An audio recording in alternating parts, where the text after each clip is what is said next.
welcome to Spa for the Feather Online Gaming Grand Prix, rounds 5 and 6 of the Svenska Eracingligan GT3 series in 2025. So far in the opening couple of rounds, it's very much been a two-horse race in this championship. Lucas Lindqvist and Marcus Beifeld have traded 2 wins each, with both pole positions so far going to Lucas Lindqvist after the qualifying sessions. However, here today, no Lucas Lindqvist as far as we can see in the session, and Marcus Beifeld with a huge opportunity to take a big step forward in our championship season. My name's Unadeli. I'm alongside Cam Roger again for this round of the GT3 series. It's the old faithful, Cam, GT3 racing at Spa for 2 races again tonight.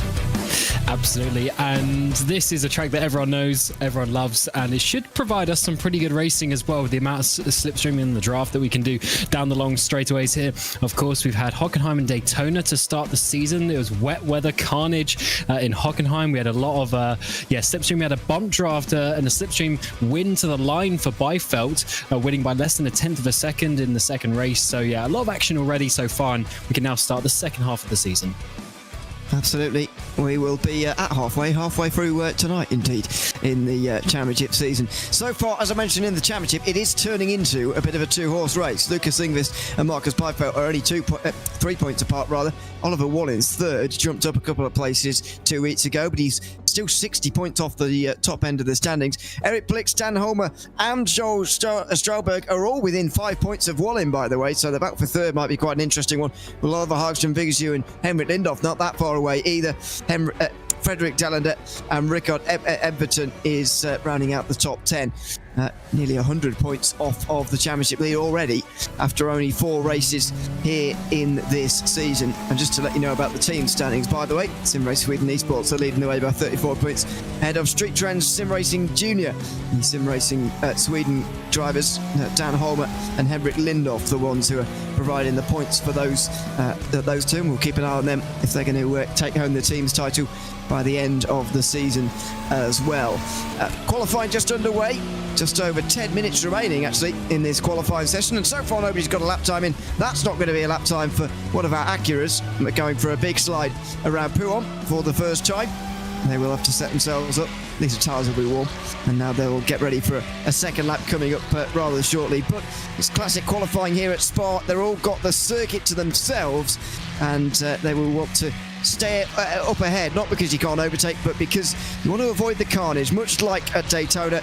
Same thing, really. It's not hard to overtake at Daytona, but you did want to be out of the incidents, which came very quickly at Daytona and might well come again pretty quickly here again at Spa. Yeah, well, when you have such a big field, if you're anywhere outside the top 15, you've got no chance really of getting a top position. You know, if you're qualifying 30 something, that's going to be very, very difficult indeed. Just too many cars to overtake in a short period of time. So qualifying will be important. And already Marcus Beifeld goes up to the top, but only by 0.02 of a second to Henrik Lindhoff. We'll try and get the tower to show you that as quickly as possible. But the laps will roll in. It's well over 2 minutes. 2 minutes 17 is the current pole position time. You are going to see quite big disparity with it being a 7-kilometer circuit. There will be some drivers a couple of seconds off, I'm sure, but therefore the midfield pack will be its own little battle.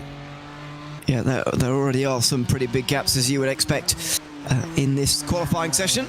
There is Henrik Lindhoff, number 8 in the BMW, just 200ths away from pole at the moment, and he pulls off to the side of the circuit. That won't be a concern for him because there's still 9 minutes remaining in the session. It's pretty overcast at the moment, I've got to say, and that is going to remain throughout the first race as well. Cloud cover going to be a real factor. Later on it might well brighten up, but we'll see. 20% chance of rain right now as well, Cam. The chance of rain actually right now in qualifying is actually close towards 50%, but be 40% for the opening race of the day. A lot less in the feature race, so we're almost certainly not going to have rain throughout the feature race, but I wonder how much rain practice these drivers will have done and how much looking towards the skies they've been doing as well ahead of this sprint race, especially with rain sort of being threatened right now. Yeah, I guess they had their wet weather practice in Hockenheim a couple of weeks ago, but I'm sure they would have done a few laps to at least get a feel in the car. Of course, fixed setups and all of that, so nothing much they can really change, but at least get a feel for how to drive in the conditions and get a feeling of what they need to do in the car to make it go quickly around here. It's a very tricky circuit indeed. It's a very fast, very flowing circuit. You've got to keep the minimum speed up very high indeed. It's not really a stop-start circuit. It's all about the flow, a lot of long radius fast corners, and therefore you really have to have be comfortable in the car and have the control of that rear end in those faster corners. But of course, we now have the bus stop in the last 15 years or so, and as we come across the line, Big Zhu, he's going to do an 18.8, and he's going to get himself up into 7th place. I don't want to scare you or anything, Cam, but we've had this version of the bus stop nearly 20 years now. Don't say that. So don't say that. Sorry. There's been about 4 versions of this in my lifetime, and you're telling me that we've had this one for 17 years. It's true. There have been a lot of different modifications. That is tragic. To that again. 2007 was the first season in which this. So that's 18 years. We're sort of meet in the middle there. But it's been around for a long time. Of course, it has had a chicane of some description around here for ages now, but different versions of it, as you say, just to keep the speeds low in towards the front straight. I think it provides one of the best overtaking opportunities on the lap and a good end to the lap as well. So as much as bog standard chicanes like that are widely hated around the motorsport world, and sometimes rightly so, that one's probably the best out of a bad bunch, you would say. It's a good chance to the very end of the lap, and if we're getting a close run to the end with a side-by-side run through there on the last lap, certainly nobody's going to be complaining watching this here tonight, and indeed in many races previous where we've seen that as well. Yes, of course, the updated what am I talking about? Spa, the updated Spa on the service now as well, with the slightly different gravel traps, the new run up Eau Rouge down at No Name Corner as well. Got the motorbike circuit on that inside, so it's going to be really good when we get to the Spa 24 hour in a few months' time here on iRacing, and yeah, really good to have that introduced into the platform as well. And so far, we are seeing a few drivers jump up there. So recently, Gunnarsson just jumped up into 8th place, just getting himself inside 1 second of the pole position. We're now looking at Dan Holmer for Sim Race Sweden, coming up to the final corner. How is his lap times looking? He's quite a bit off Marcus Byfeld actually in that middle sector, so I don't think this is going to be challenging that pole position, but can he do anything to at least improve his time? Let's see, we've still got time left on the board here, although you've got to get a move on here because there are only 5.5 minutes to go, and that time will run out very quickly indeed around this circuit. I apologize if you can see that as well, what I can on the screen. I'm very zoomed in on the leaderboard. It is still Marcus Byfeld leading the way though, as you say, 1/10 of a second to Lindhoff. Then it's Holmer, Stralberg, Wallin, Norberg, Vigazoo, Crook, Gunnarsson, Osland, the top 10 right now. They're covered by 1.3 seconds. So exactly as you predicted it would here, Cam. The gaps are large around this circuit, not necessarily because the gap between the best drivers and the worst drivers in this field is getting bigger by any means. It's just a 7-kilometre circuit. That is bound to happen. It's going to be a very different story at Motegi next time out, I would imagine, although that's an unfamiliar circuit to many, and so maybe it will remain. And then we've got Sebring to end the season with as well. We will see what the gaps are like there, but nothing unexpected about the gaps here really because of the length of the circuit. Yeah, and to be fair, I mean, you remember a couple of years ago, you, me, Lewis McGlade, Endo Fazzi, we entered the Spa 24 hours, and there was at least 2, if not 3 seconds disparity between our fastest and me, the slowest driver. So, it's definitely normal around here to have a bit of a disparity. Yeah, it's just such a long lap, so there's more places, more time to lose, time compared to the pole position. So hopefully the drivers can work that out over the course of the race. We just had Robert Eriksson jump up into 18th place. He's 1.7 seconds off, but he's actually just half a second off getting inside the top 10, so it is very close inside that midfield. I will say in a 24-hour race, it does matter a lot more when you drive rather than how you drive. I did have the opportunity of the best conditions, but I wasn't the quickest driver either, so there we go. You're quicker than me. Well, I don't know if I was actually. I can't really remember. It's nearly 2 years ago. Goodness me. 3? No, 2. 23. Goodness me. time flying. Meanwhile, this is Lindhoff. This could be a good time, actually, if he is still pushing on, actually. No, I don't think he is, actually. Looking at his first sector, that's going to be too far away. Or is it? Oh, maybe. We'll see if he continues on here and gets into the 17. So far, only Marcus Byfeld has been able to achieve that. So we'll see if Lindhoff can as well. Maybe that first sector is going to be okay here, and he's going to be up towards the front. Ignore that time at the bottom of your screen. It's going to be a lot less than that, if indeed this is a lap. No, it's not. He's going to be setting himself up for one final go. Just under 3 minutes to go, and it might be good to follow him along, because this is going to be a very, very quick example of Spa. I do find GT3 driving individually somewhat unspectacular around this circuit, but it is there's certainly a skill to it, and as we've seen, there's some very big ways in which you can get it wrong as well. Yeah, it's not about the sort of fast flicks of the corner. It's not really about the skills in the slow speed, but you have to keep the car going in a straight line. And for instance, choosing your line here through Eau Rouge and Radion, keeping your foot pinned, and then taking the line of least resistance to get the most speed up this straight. Then this is important and probably the best overtaking opportunity, to be honest. You can have the massive run if your competitor makes a mistake out of turn one. You can get the run here into Lacon, but you see it's sort of third gear, second gear. He's gone in there a bit deep, a little bit too much steering lock. Then you have to open up this corner at Malmedy, try and take as much curb as you can, once again, to just have the least radius in the corner before working your way down to the hairpin at Ravage. This is such a tricky one. It's a little bit almost off camber, and then once again you have to sacrifice for the next corner. So that sequence from Lacombe all the way down to here at No Name is really one big section that you can mess up at the first corner. Be careful of the off-track there, especially in the exit of that no-name. Then in towards Pouon. Just goes down briefly into third gear there, just to get the nose turned in. This is a bit of a problem in the BMW, getting the nose where you want it to be.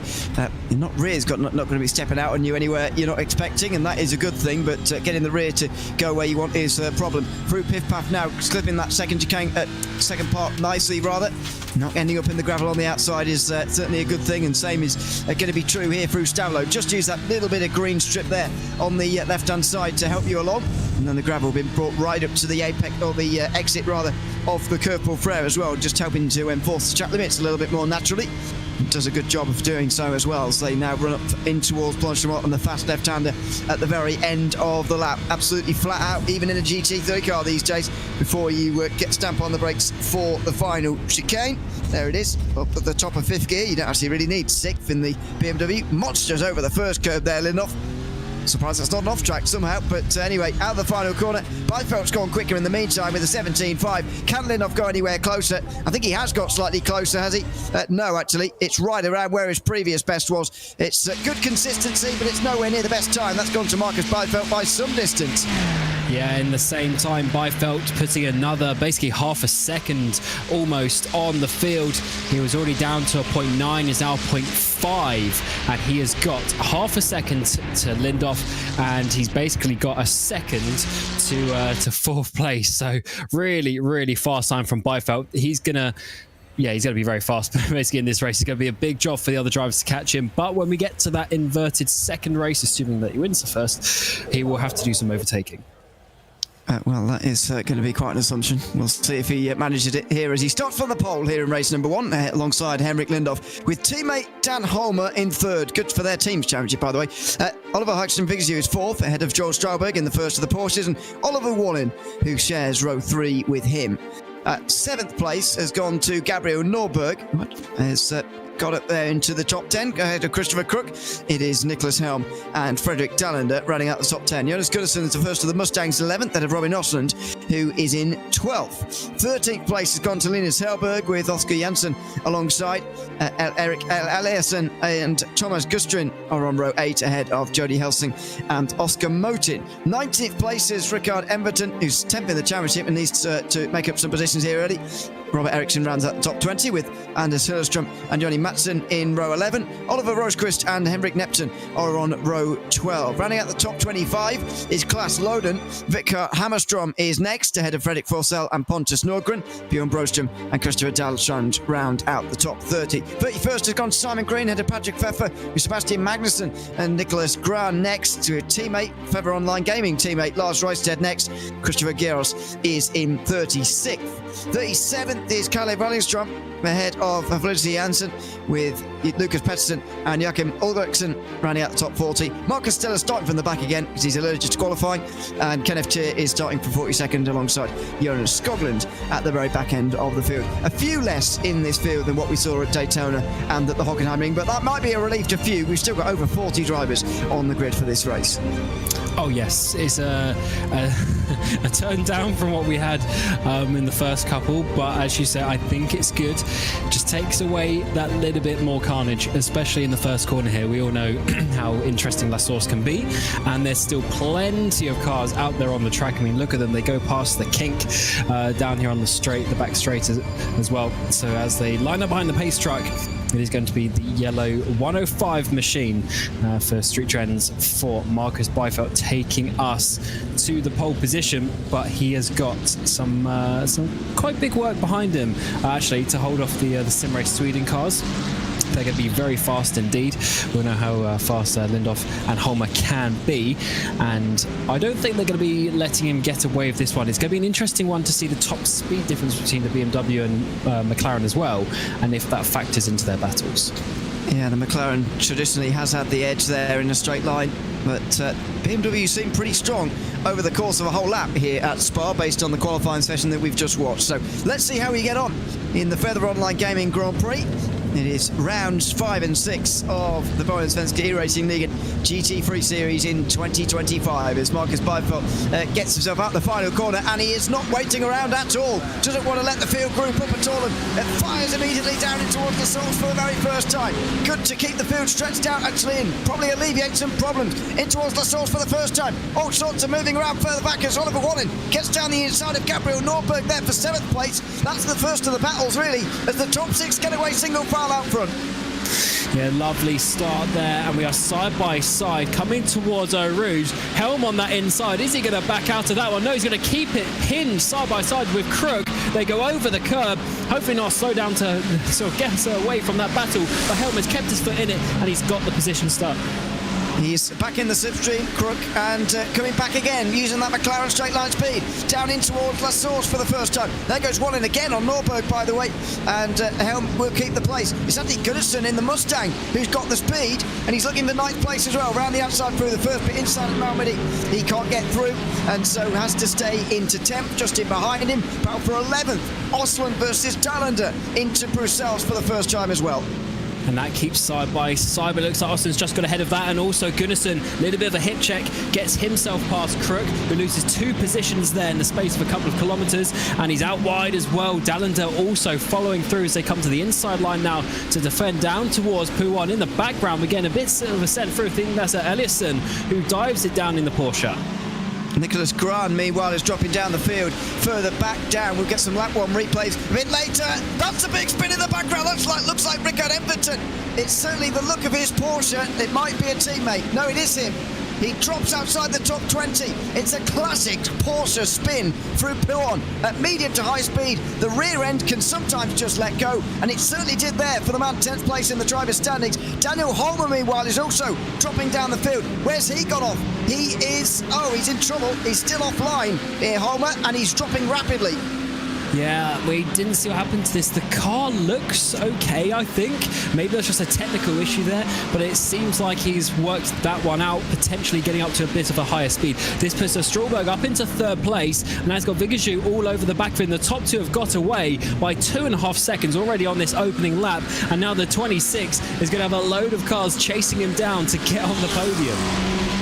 Yeah, this is already a very big gap for lap 1. Stråberg versus Oliver Hodgson Vigaju in towards turn 1. Outside line for the McLaren, and that's a good run around the outside actually. It's going to be nose in front by Eau Rouge, I would say. Who's going to keep it pinned here, especially based on what we've just seen from the Porsche in Pouan there. Emberton, here we go, in towards the chicane, and steady! Stråberg there was on a slightly strange line. I thought he was going to go straight to the side of the McLaren, but we avoided catastrophe. And Oliver Heist and Vigaju works through up to 3rd. The Porsche is going to get eaten alive on the straight now as well. Here comes Norberg. Wouldn't be surprised to see Bohlin down his inside as well, in towards Lecom. Helm's watching and waiting as well. Oh, late on the brakes. Bit of contact. Stråberg at least hangs on to 5th. Yeah, I think he had to get out of the gas going through Eau Rouge, and that meant he lost the momentum for the next kilometre down the straight. And that is a bit of an unfortunate situation, but possibly he should have backed out a bit earlier and then followed Vigashou through rather than try to go side by side and then back out last minute when they went uphill. But actually, is that a slowdown penalty? It must be. Strollberg is going to get the position back, but Norberg also goes through as Vigashou has some sort of issue. He's slowing down, coming up towards Poulin though. He's got back. Oh, Bohlin goes 3 wide. He's going to have to back out of that one. Strollberg keeps it on the outside line. And how are they all still pointing in the right direction here? There was all sorts of loose race cars there through Poulin. Somehow they get away with it. Outside line for Bohlin, and he does get into the top 5. Strollberg, in the end, had the opportunity to get past Oliver Heidst and Vigashou. In the end, he had the opportunity to lose a place to Oliver Bohlin, and he did. Bohlin now inside the top 5, and that is not ideal. Pretty impressive, really, that Oliver Heidst and Vigashou lost so much time. I mean, I guess it's got to be a slowdown, but it's pretty impressive to get such a severe one there through Les Combes and to let it go on for so long as well. Unless he got it earlier and he was just waiting to serve it as long as he could before getting a further penalty, potentially. As we're going to see some replays here. Was this some contact? Yes, it was. Rosqvist spun in front of about 5 cars, then managed to get out of the way, which is probably a good thing, because otherwise those 10-15 cars would have been, obviously making some contact. Everton, he'd already lost it before even getting to the curb. I assumed it was the Astro on the outside, but he'd already lost it, just going wide at the entry point already, a bit offline, not able to make it work. Oh, We're wow. already seeing further spins as well. There's one of the Bright Esports cars, also spinning. Was that just hitting that might have been just hitting the brakes? There's a third car on the inside too. There's 3 drivers involved in this. Yeah, you might be right. Skoglund hits the brakes and hits the wall in pretty quick succession. And there's a front bumper there belonging to a McLaren that's been missing as well. This is Dan Holmer. I thought he was damaged when he was getting back going again. No, maybe not. Maybe he was just rejoining. No, yeah, this is who the... Oh, no. Maybe it's not who the bumper belongs to. That's Pettersson, though, having an equally terrible time. Through Cooper frowning light pictures. Nicholas Helms going off the road. Oh, my word. It's carnage out here at the moment. That is one of the Mustangs. That's Joachim Ulrichsen there for Clutch Club, who has gone for a big spin, and he'd be very thankful that the wall's pushed back these days because he's got away with it. That just happened. Nicholas Helm going for an almighty spin. How did that all happen? Yeah, we need to see the bit early on the straight. Here we go. So Helm to the left-hand side. Your Strollberg on his inside in the blue and white Porsche. They're really squeezing each other already, and then the contact is made. Helm's car gets turned further into Strollberg. I wouldn't be surprised if, as you're going to see here, Helm, he probably comes slightly to the right, but most of the movement, I think, is due to the contact with Strollberg coming to the left. Yeah, so Strollberg initially to the left, that pulled the blue car to the right-hand side in front of him, and then, of course, once he gets completely in front of him, he just spins around in front, and that is a big shame because Helm was having a strong race there. Yeah, I'm going to have to put that one on Strollberg, unfortunately. I think that was down to him on the Kemmel straight there. Just came over, as you say, and all the movement to the right afterwards was very much because of the contact. This is Gunnarsson versus Crook in towards Blanchimont. Be brave to go around the outside here, and Crook is not quite feeling that brave right now. We are in the first third of the first race, so you can certainly understand it. In towards the chicane, and Osland is going to take advantage of that hesitant attitude from Crook. And in the end, he's going to get attacked himself. Joel Strollberg alongside him now as they go over the straight. Here comes Fredrik Dallender as well. And no, Strollberg goes straight back through again. So Austin tried to make a place. Now he's lost one. Now he's back down the inside of Strollberg again. And he's got it back again. Goodness me, this has got a battle of, or the sign anyway, of a battle that is not going to end for this opening sprint race. And this is basically Dallender there. He's P10. That is a reverse grid pole for the next race as well. So this could be messy for the drivers trying to keep themselves inside those reverse positions. Once again, Strollberg has a bad run out of this part of the track. Austin is going to be giving him the draft, but to the left-hand side, Dallender goes, but with no draft. Look at the Porsche keeping up there with the Corvette, and Dallender has no chance to get through. So that just shows you how the draft is so important around here. It's just those extra couple of meters advantage that you get pulls you away or even further to a battle. Yes, Barrett, in YouTube chat, by the way, asking whether we need to get the spin counter back again. Well, I've got to be honest, when I watched the first lap, as we were watching it live, we were watching the front guys, I thought, that's quite a clean start, it's quite nice. But then you look further down the field, I didn't realise quite how much was going on back there. Yes, obviously with 40 odd cars, you can't see every single one on that first lap. So then we get through the replays, and as you said, there must be about 10 replays there or something. 10 separate incidents that we saw, so definitely a bit of carnage further back. And in terms of course, there's sorry, not tonight. Good one there from Hugo Ruiz. In terms of pit stops, though, of course, there's no mandatory pit stops in this race, but we've only had 2 people actually down pit road, so that's actually not too bad so far. As we come up to this battle for 4th place, we've got Vijay, Bohlin, and then Norberg leading this battle for what is currently P3. Out of Kerpel they go, and this is going to be a big chance for Oliver Hugson Vijay, or is it for Bohlin maybe? Oh dear, you've got to make sure you're clear when you're making a move like that in the McLaren, and we just about did, you would expect. On board with Bohlin now, you expect to just watch this happen into the bus stop again, or is he going to take a chance himself? Norberg defends. Will Oliver Hugson Vijay get the inside for the second part? You've got to be careful of that as well.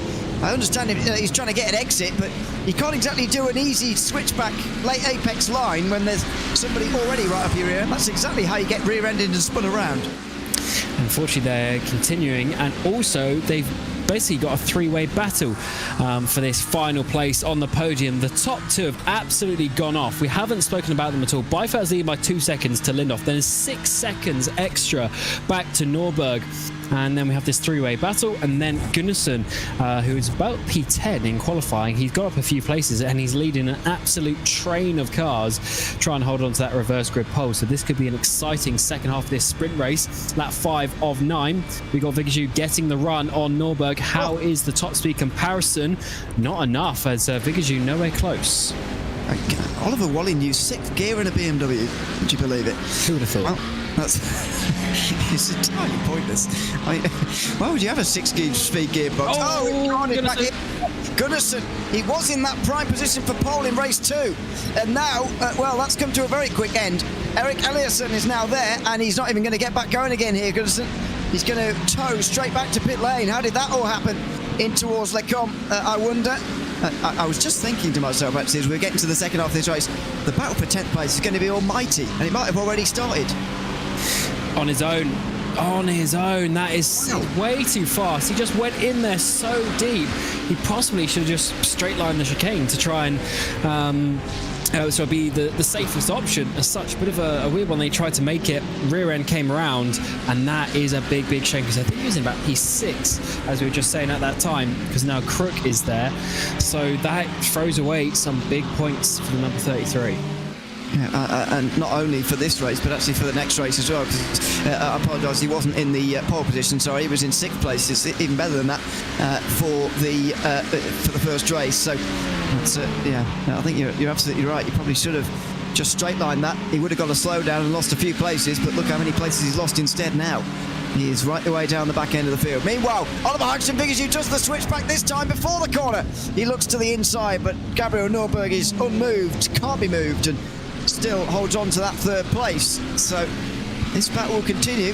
But the McLaren, I've got to say, looks quicker than the Ferrari. This is that battle for the podium place. The pole position places later on. Can Daniel Holmer get there in time? 13th place right now. He's got 3 overtakes to make. Here's one of them in towards the inside at La Source, and he is into 12th. Yeah, this is some good recovery. What shape is the car in? Is there any small damage? We'll certainly have to find out. But as we saw in terms of the lap time disparity in qualifying, he should be able on speed to get some moves, even with a tiny bit of damage. Fortunately, he overtook kind of at the wrong point in terms of the overall lap time speed, because now he's going to have to defend from the Ferrari as we come up the straightaway once more. But for 3rd place up the inside, Vijay looks not enough. Norberg doing a great job to defend, and I think that Ferrari's got great straight line speed. There's also Holmer holds on as well. He does a good job to keep the Ferrari and the McLaren right in behind him. That's Liam Salberg and Jody Helsing just in behind. And see side by side up in front, I see for Osland and Stjolberg in towards Brussels. This meanwhile further down the back end of the field, Victor Hammerstrom sees a bit of side by side in front of him. Oh, that's a big impact with the wall. Oh my goodness! Oh dear, we've seen some big crashes this season, and that's right up there. Victor Hammerstrom there was hammered from pillar to post, I'm afraid. He made contact with one of the McLarens over the top at Radion, came springing back onto the circuit right in front of a Porsche. Oh my God. This is an incident that you are very glad is in the sim and not in real life, because that was hefty. Got hit around 3 times there. You're going to see the car just spin off to that left-hand side and ping-pong straight into Hillerstra. I mean, what could Anders have done there? Absolutely nothing. And then the second impact as well, the wall. Big hit there for the Corvette. Goodness me. Yeah, you're right. That is very pleasing to see, not in a real-life race. That was an extremely hard hit. Through side-by-side, meanwhile, through Blonshamon. That's a spectacular overtake from Oliver Hagström Viggersjö, who's made it work on Gabriel Norberg, who's not quite done yet. Hagström Viggersjö defends on the inside line. Norberg gets the inside for the second part, and he's going to get his place back. Oh, he did the hard work in the 811, and then he got overtaken again into the final chicane. Lovely battles here at Spa. Let's see how this works down in towards La Source. Huge late break in there from Bohlin, trying to get his BMW in the perfect position to get a double slipstream. But Norberg once again has to do it the hard way, but he does hold on to this third place. It increases the gap ahead, but they don't care about that right now. They're never going to get first or second, no matter how hard they battle at this point, so they might as well keep going. And Norberg, has he got the run this time around? That McLaren is looking pretty tasty, but is it enough for Viggersjö to find a way past? He's going to go hard to the right-hand side, back to the racing line. Is there any way for Viggersjö to dive it down the inside? He's thinking about it. He's got Bohlin up his inside as well. That's going to incentivize him to go for this. But Norberg, bit of contact. Oh no! Bohlin's going to go through. He's going to take the pair of them and up into third place. Oh, and they both spun round, and in avoidance, Robin Osland's gone round as well. It's carnage in their com. He's just dropped out the top 10 now as well. There's damage to multiple cars. Oh my goodness. It was side by side for third place. Oliver Hagström Viggersjö and Gabriel Norberg making contact. Norberg's dropped well outside the top 10. Hagström Viggersjö is now at the front of an almighty train. This is how it happened. Norberg on the outside just makes that little bit of contact, and then he spins back the other way. Hagström Viggersjö does a pretty good save, although very nearly hit by one of his teammates, and somehow Osland ends up going around as well. I think he was in the battle with Stjolberg, maybe. Maybe it was someone else in another Porsche, but goodness me, it was all going on there. And have a look at this. It's for fourth place now, all the way down outside the top 10. These are the places you're fighting for to be up towards the front in race 2. Well, this has changed quite a lot, hasn't it? So, situation is obviously Wallen's gone for third place here. This is now a battle for fourth. Got Vucci and Crook in the very similar cars, but they're not the same team. Oh, that is wide there as well. Crook is going to get the run, you would have thought, but they are both of the McLaren side by side up towards Blanchard. Stjolberg thinking, who's he going to push, left or right? The inside line he's going to take, and Viggersjö should be able to hold on to that one. I don't think Crook is going to go on to the outside, but further contact is made, and now Stjolberg almost 4 wide with Dallander getting involved. Oh my goodness, that was close to a really big crash, and Crook is flashing his lights furiously there over Hagström Viggersjö. I was on your outside there and you didn't give me room is probably a polite version of what he was saying, because that was high stakes stuff and would have been high speed accident as well if it had gone wrong. Side by side, and indeed an offence from Stjolberg in towards turn 1.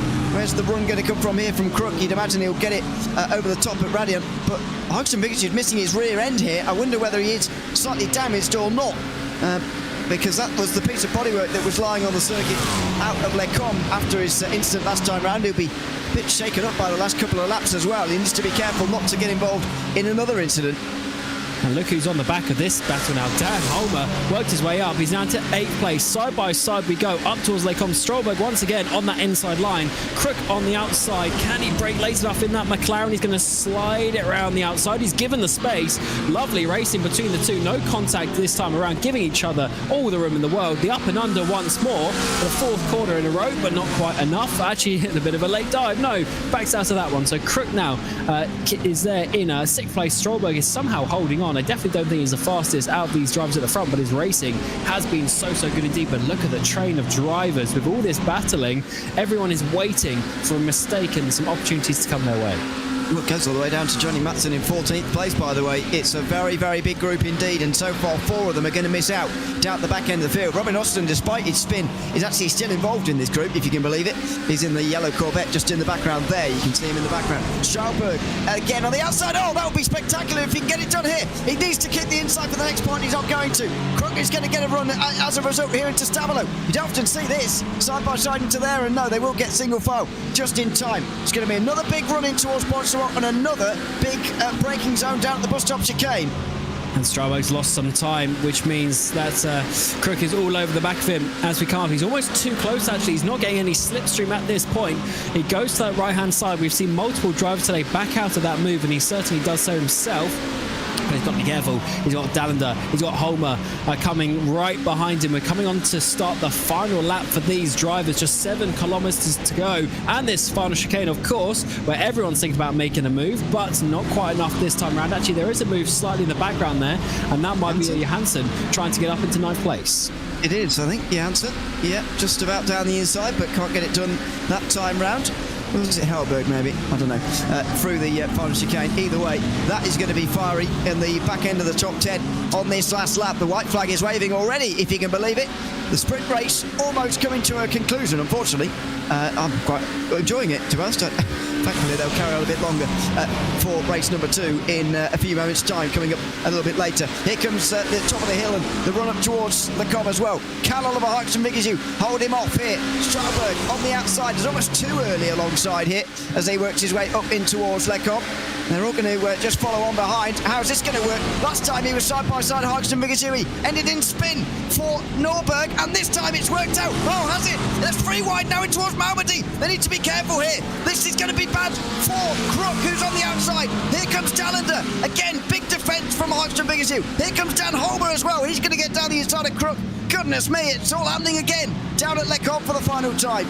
This is so messy, and I think Holmer might be able to complete this move around the outside. Look how strong he's looking in that BMW in the 79. He is having some connection issues. Let's hope he keeps in the session. He has done for now. He's made that move stick, and Krug, after looking at the P4, is now in P8, and I do wonder for Holmer. Hopefully he can keep in for just half a lap more to get to the end. We have to think about the fact that Byfeld is so far ahead of these guys. He will be finishing the race pretty quickly indeed, as he's already in towards this final sector. But look at all these positions. We've currently got Johansson in P10. That is your reverse grid pole for race 2 if he can stay there. It is still close back there, so we'll keep an eye on them down the back end of the top 10 here. But Marcus Byfeld is taking a big step forward towards the championship this afternoon. This is a big opportunity with Lucas Lindqvist absent in the 2 races at Spa, and he's taking full advantage here with a full 50 points to begin with. It's Marcus Byfeld's 3rd win of the season, and it comes in race 1 here at Spa in the Feather Online Gaming Grand Prix, round 5 of the GT3 series this season. Now then, what's going to happen back here? Oliver Harrington Vigazu is still inside the top 5 for now, but can Fredrik Dallender change that? Outside line gives him the inside for the last part. He needs to be careful. They're just about going to bump each other through the corner, and he's just about going to hold on to fifth as he on a run towards the line. He certainly will. And Oski Hansen further back inside the group will just about hang on to pole position for race 2. What a finish. Look at the amount of cars on the screen. What a battle we've had here at Spa. And that is just the sprint race. Still got the feature race coming up your way in a few minutes' time. We're going to see the drivers a bit further down working their way through. And of course, points go all the way down to P30 in this championship. So these are handfuls of points that are being picked up. And you never know, they could be so important. We've got damaged cars out there, quite a few damaged cars. In the end, there was just 5 cars that went down pit road out of the 43, 4 of them DNF. But I would say, considering the carnage that we saw in the first couple of laps, everyone was able to continue on and seemingly get to the end. And there's the back end of the group for 26th place, working its way over the line. And yeah, so many close finishes back here. That's Kenneth Tier in the white Mustang. This is Jakob Ulrichsen, who we saw have a spin at Radion, but eventually got away with it and managed to finish the race without damage. Jonas Skoglund will be the last driver to finish on the lead lap. Lucas Pettersson might well be yet to finish a couple of laps down. We will see.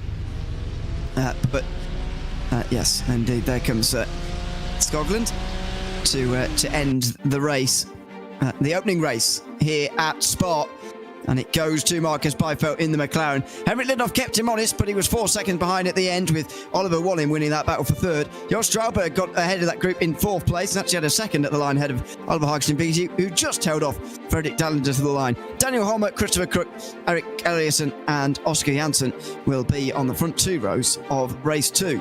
Jody Helsing will be in 11th ahead of Linus Selberg, as well as Robin Osler and Johnny Matson. They were all involved in that group, but fighting away for 10th place. Nicholas Helm with that big spin towards Lecom missed out. Gabriel Nordberg, same story for him really. Those two Ferraris, 15th and 16th. Robert Eriksson, Fredrik Neptun, Klaas Loden and Thomas Gustrin round out the top 20. Fredrik Forsell was next ahead of Sebastian Magnussen, with a couple of McLarens next of Oliver Rosquist and then Christopher Geros. Simon Green was running up top 25 ahead of another one of the Ferraris, Bjorn Broström. Rickard Emberton didn't have to pit after his contact with the barrier at Pouhon, but finished 27th ahead of Christopher Dahlström, Patrick Pfeffer in the Acura and Nicholas Grahn running out the top 30. The Pontus Norgren was 31st ahead of Kalle Wallingström. These guys just over a minute off the win now. Lars Reisted, Kenneth Shear and Marcus still around at the top 20, 35. Felicia Janssen, Joachim Ulrichsen and Jonas Skoglund, those on the lead lap. Lucas Pettersson did cross the line on the road, but was 2 laps down. Fitcher Hammerstrom did not after his humongous crash at the top of the hill through Eau Rouge and Radion. And neither did the 3 at the back end of the field. Anders Hillström, Jonas Gunnarsson or Oscar Motin. They all retired from the race. So, after a very exciting opening race, we're going to take a break. And on the other side, race 2 of the Feather Online Gaming Grand Prix will be coming right up here from Spa.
Welcome back to Spa, where the second round of the Feather Online Gaming Grand Prix is not too far away from getting underway. This is the Bohlin Svenska Eracingligan GT3 series. Myself, Ian O'Leary, Cam Roger, and Hugo Louise behind the cameras as well. it was a good opening race, I would say. Cam, we're about to do more than double that distance in race number 2 and reverse the top 10 as well. But if that race one's anything to go by, then we should be in for a pretty action-packed second race as well. Absolutely. So we go to 21 laps on the board. So you say just over 2 times the distance. Therefore, we will have a pit stop. Everyone in the session will start with half a tank of fuel.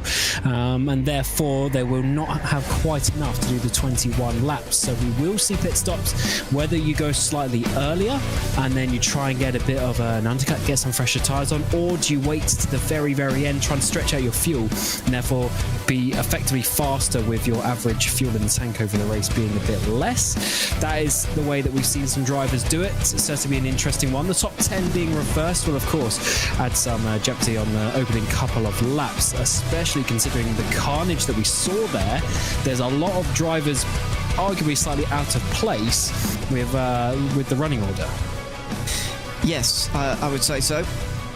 All of the top 10 fastest drivers are not in the top 10, the ones being reversed, you wouldn't say, after that opening race of the day. I want to talk a little bit about the championship because Lucas Lindqvist, championship leader, isn't here today. And you only get one drop race over the 10 races this season. Lindqvist's worst race so far is a 30-point score. That was from the second race at the Hockenheim, where I think he still finished 4th or something. No, it wasn't quite that high, but it was somewhere quite high up the field. Anyway, he'll effectively have 30 points added to his score and be on 202 at the end of the day. Well, Marcus Byfeld has just scored 50 at least. He might have even got bonus points as well, actually. He probably has got one bonus point from pole position at least. So that's 51 for those good at maths at home. Lucas Lindqvist on 202 then is immediately going to be eclipsed because Marcus Byfeld's going to be on 220 already. That's a 18-point lead, is it? Or more? 28 maybe. He's got, the point being, he's got a real chance to extend what is already a championship lead with even just a decent result in race 2. He certainly doesn't have to win. Yes, Byfeld is looking very, very strong. Unfortunately, missing a round, especially in just a 5-round calendar. That's very big. And also when we have 50 points for a win, so times by 2, 100 points on the evening, an extra point fast lap, extra point pole position, etc. So these things all add up, and in the end, it's going to be a big chance because Lindqvist won the GT3 championship previously when the road course version of the Svenska Eracingligan was there a couple of years ago. So he definitely knows what he's doing, but will he be able to overcome in just the final 2 rounds? That's going to be a big task. I would go as far as to say that in the final 4 rounds, races rather, he has to beat Byfeld in every one of them. Gain some points back. It would be 18 points right. Now, I did the maths right the first time. 18 points as it is right now, but obviously there's still a race to go here for Byfeld. And the minimum he can score, by the way, is 28. So what does that make the minimum gap? 46? At least points in his favour. That is nearly a race win gap, as you say. A very, very big advantage indeed for our new championship leader that we're probably going to have at the end of the day. Well, let's have a look at the starting grid then for race number 2 as the warm-up session now draws to a close. We are on the next day, by the way, in Sim, and it is the middle of the day, ready for race 2. It's Oskar Janssen who's won the pole after finishing 10th in the opening race ahead of Erik Eliasson alongside Christopher Crook and Dan Holmer on road 2 ahead of Fredrik Talander and Oliver Heiston-Vigsjö involved in so much of the battling through that opening race. Jo Streiberg and Oliver Wanner next ahead of Henrik Lindhoff and Marcus Byfeld to round out the top 10. And then we'll go through the rest because everybody remaining in the field is in exactly where they finished the previous race in race number 1. So we'll let that go through your screen. As we're looking through though, Cam, we're seeing a few names you would have expected to have finished in the top 10 in that opening race and who will also be working their way through the field, not just those reversed in the top 10. Of course, Hellman Norberg there on that previous page, coming from about 15th, 16th place. They're going to have some work to do. They were batting out their P5. And of course, we've got Everton there, P27. He crashed on that opening lap, never really gave himself an opportunity to even get some decent points or work his way through. So definitely not the ideal situation for some of these drivers, but they will have another 21 laps to go through. Gunnarsson there, who crashed crash on his own going up towards Les Combes. So he needs to try and rein that in and not to do so. He's struggled actually quite a bit in the last couple of months, and also in the oval race, in terms of he's got the pace in that car, but the race results aren't quite being shown for the pace that he has. We'll of course be back with the Oval Series in 1 week's time, where we start off the round of 10. Just 3 rounds to go, if you can believe it, in the Oval Series. Just 2 rounds to go at the end of this one in the Road Series as well. We're sadly coming to the end of the 24-25 season of the Bohlin Svenska Eracingligan Road and Oval Series. Still 5 more races for us to enjoy, though, in these GT3s, as Oski Janssen might well take a leaf out of Bijveld's book by going immediately here. Or is he going to wait? He's going to do the opposite here, and he is going to wait on the way towards the south, but not that long. And here we go. The green flag waves again. Oh, and there was a bit of hesitation there. He's going to get swallowed up through the middle here, as down the inside goes Christopher Crook in towards turn number 1. In that McLaren, he's going to go through in towards turn 1. That was sleeping really at the wheel there from Oski Janssen, who looked like he got away initially. The green flag started to wave. He went backwards. He's at least back to second place now on the run down towards Eau Rouge. And we're 3 wide in the background with Bohlin. We're 2 by 2 in the foreground as well, because Holmer tries to get through. Lindoff is off the road. Oh, contact is made. Bohlin has gone off. Where is he? Is he going to rejoin? We're 4 wide as we come through the kink. Stolberg in the middle. Crook, I think, is absolutely going down there. We're 3 by 3. So 2 rows of 3 by 3. That is absolutely incredible. Coming up towards Les Combes, they remain side by side. I think that's Bohlin had a big slowdown penalty, and he's lost about 5 positions. How did we get away with that? I'm not sure. We haven't. It's in towards Les Combes. It's happened. And the front end's going to be leaving Henrik Lindoff's BMW. Or is it from somebody else's car? He looks like he might be okay. Oh, it's still contact in the background. 3 wide into Bruxelles there, with Ron the Mustang straight through the middle there. Oh dear, what's going to happen here? In towards the slow hairpin. They all get away with it. Goodness me. It looks like in the top 20 we've gotten away with it, but my goodness, we were close to an almighty crash at times there. And we still might get one. We are going to get one. It's a big crash down towards Puon here. Hopefully that McLaren doesn't come back on the road here. It might well do. Oh, they're all going to have to almost come to a stop to avoid it. Oh my goodness. It's all happening here on lap 1. Yeah, 3 times you said, oh, I thought we got away with it, and then they just came up with some other issue. Fortunately, the first couple of times we then did get away with it, but on that last one, unfortunately, a big crash coming down towards Puon. Fortunately, actually, there was only a couple of drivers involved. There could have been 3, 4, 5 cars there, and to be honest, we should have a few cars out of this race. Oslund gets pushed wide there. He's going to be swamped as we come down this back straight. Helm, I should say, is going to come through. Side by side we go as we come up the run towards Boschmann. This is a big risk. Eliasson around his outside. He's going to have to, unfortunately, let that one go, as Bijveld will hold on to 9th. Yeah, Eliasson's car doesn't look healthy to me. And, well, he's not going to be able to get into pit lane this time round, whether it is or not, because Oliver Wallin's down his inside here, in towards the final chicane. Well, even if he wanted to come in, he can't. Helm is also alongside. Oh, my word! What's gone on here? There's a car upside down out of Blanchemont. It's one of the Porsches, and it is rolling around like an upturned turtle. Not entirely sure what's going on there in towards Blanchemont, how they've even ended up upside down on the racing tarmac like that. I've got no idea.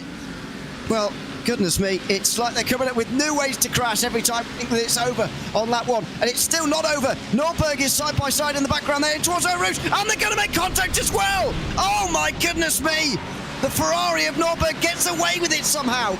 The stewards are going to be busy with this one. It was Wallingston, the number 3 Porsche, who was upside down on the exit of Blanchemont there. 2 by 2 we are in that foreground, as Helm is going to try and make the run around the outside. Is he going to be able to make that one stick? What a move that would be on, I think it's Oliver Wallin. But no, it looks like in the end Wallin is going to hold on to that one. Contact, or at least over the gravel, is made with Oslund. These guys, they just go so crazy. Here's the opening lap issue. There's a Rosqvist being hit, and look how close. I think it's a Porsche. Look how close. I think that's a 52 gets to almost hitting it. That's Klaus Loden, the one who made contact with, and he's clearly damaged there because he's all over the place on the way down through Puon as well. There's all sorts going on the Kemmel straight as well. This is the one we've all been waiting for, though. Oh my goodness me, that's a big accident. Kalle Wallingston gymnastics gold medal there, I'm afraid, to cross the circuit in towards Blanchimont there, and in fact he's rolling around at the end is quite hilarious. But anyway, it's a slide, classic Porsche slide, and it's actually just snapped the other way through Blanchimont. He's tried to catch it and he just doesn't stand a chance, already on two wheels through the gravel, and then a really bad accident afterwards. Yeah, as you say, the car was already like in the air when it hit the wall, so there was no, slowing down from going through the gravel, no friction. So it's just fully sent into that barrier and a big, big crash. And as you would expect, that car's going to be out of this race. Big send to the inside that we're going to see there from Sim Race Sweden car. That's Holmer, but he does not make the corner. Actually, just about keeps on the road, doesn't really make the corner. Two cars are going to go through as Strålberg gets up into his wonderful place of fourth position, as he seems to be there all the time. Dallander is now trying to get involved around the outside. It's going to be in that blue Acura, but I think Homme will be able to brake late enough. Let's see this from Freddy Johansson. Oh, goodness. Wow, the car turned right in a left-hand corner. That's a very, very weird snap. Yeah, another one in the Porsche, very similar to Wellington, I'd imagine, on the way through Paul there. So I shouldn't laugh at Holber really, but I admired his ambition there into the bus stop, but he needed the brakes about twice the size of the ones fitted to the BMW to get that stopped in time. He's down to fifth. Strålberg is right behind Janssen here and showing that even the Porsche in the slipstream can have a go in towards Lecom, even though it is not the one blessed with straight line speed very much. He stayed fourth though. Further back, I think that's Bohlin side by side again. It is. Eric Eliasson is the one alongside this time, and Norberg's been involved in it again. Now, it is involved with that Mustang. Head-on contact, and one of the other Mustangs gets away with avoiding just on the outside line. Norberg, unfortunately, though, with big damage on the front end. Yeah, I'm trying to see who that was in the Mustang, but that was a big, big contact. Fortunately, the Ferrari's rear engine, so he should be okay in the front of that one. But what a hit that was as we came out of Stavolo. Big contacts being made today at Spa. I mean, we've actually said this. Oh no! Dallander has gone completely off stage right.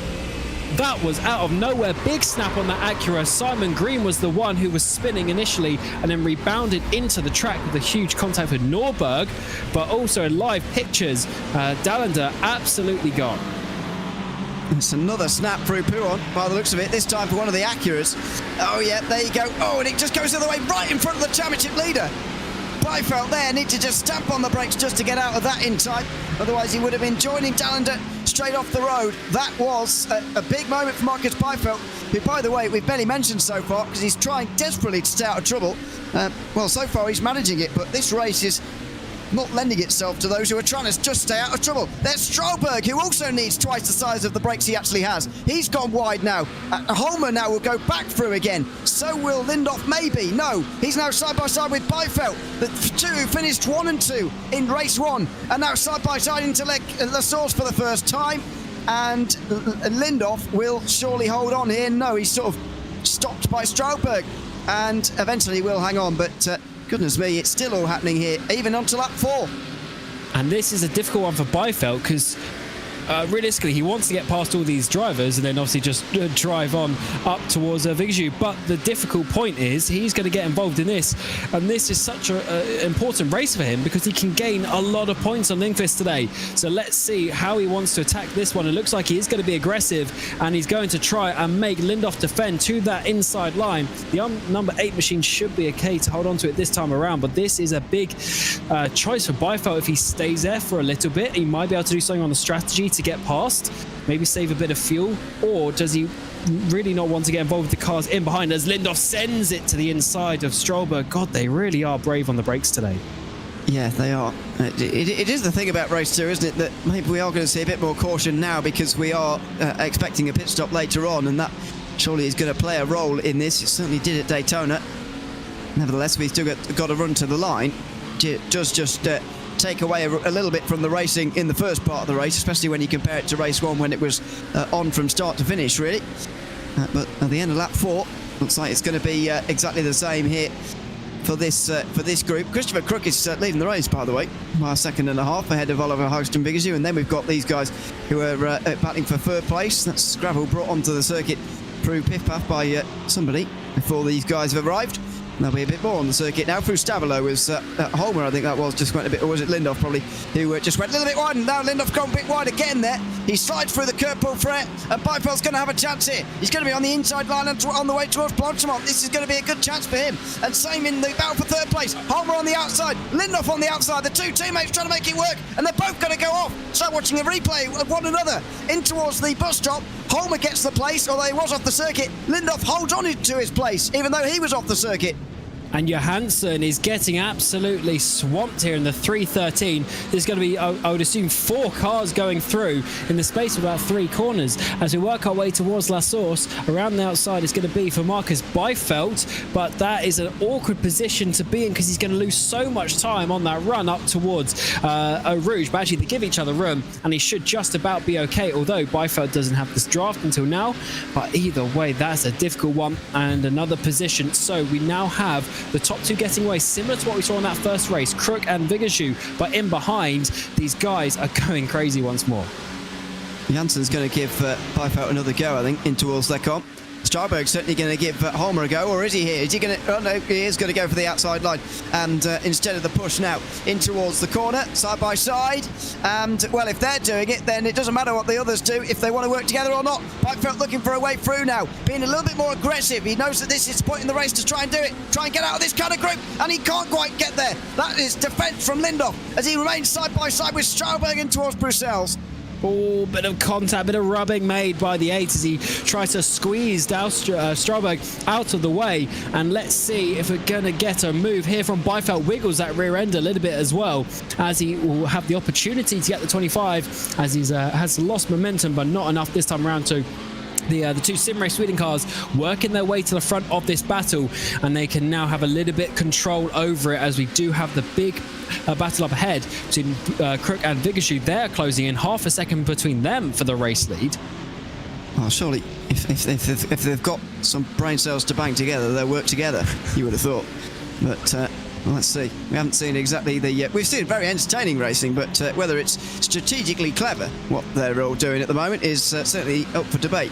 This is out of the Kerpel Frere now. Oliver Bohlin, by the way, in the background is just trying to get past Linus Hellberg. That's going to be side by side towards Blanchimont as well. Can't imagine Byfeldt is going to... oh my word, look at them in the background there. You saw them pan through shot, absolutely locked together. Byfeldt is not going to do that, and that's the sensible thing. Oh my word, Strauberg with an insane save.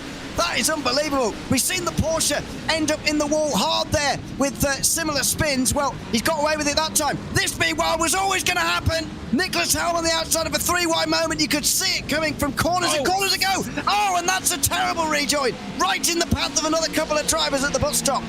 Oh, that is, as you say, one of the worst rejoins. He was trying to be cautious, but he actually made it worse somehow. Big on the brakes from Bohlin. That's some collateral damage. Skittles moment. 2 drivers get out of his way from him pushing them, and unfortunately, that is a big, big shame. I think Ellis was involved, Hellberg involved there, and this is a bit of a shame because they were doing such a good job batting themselves, and then just a big send from Bohlin, who's been too keen on the race all day. And up towards the front, Vigashu is going for the lead. Well, I said they could do without this, and well, Oliver Hoekstra Vigashu eventually decides to back out of it.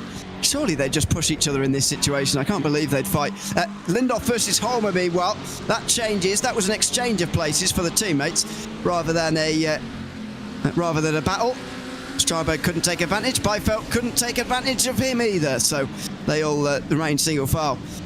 Goodness me, will it calm down now, I wonder? Well, I'm sort of hoping not, actually, but it's been very entertaining. But yeah, goodness me, it's been so busy so far, so much to have a look at, and this is one of those moments down in towards the bus stop chicane.